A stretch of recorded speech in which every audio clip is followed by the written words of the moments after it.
Bir müddət əvvəl ev dustaqlığına buraxılan müğənni Rəqsanə İsmailova təsir dairəsi verilişində qonaq olub. Axşamaz xəbər verir ki, ifaçı studiyaya daxil olduqdan sonra göz yaşlarına hakim ola bilməyib. O, kövrəlməsinin səbəbini isə belə izah edib. Məni bilirsiniz nə kövrətdi? Bu mənzərəni həbsxanada olarkən gözümün qarşısına gətirmişdim. Yerimin içində oturub sizə baxırdım və deyirdim ki, Lalə xanım, verilişinizə gəlib sizi qucaqlayacam. Allah bunu mənə qismət etdi. Həbsdə olan ilk günümdə sizdən dəstək almışam. Televizora baxa bilmirdim, mənim üçün çox çətin idi.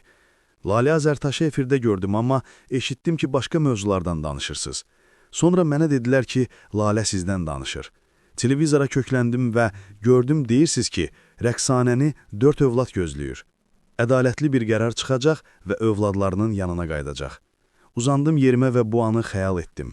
Özümdə dedim ki, Lalə xanım, sizinlə gəlib verilişdə görüşəcəm.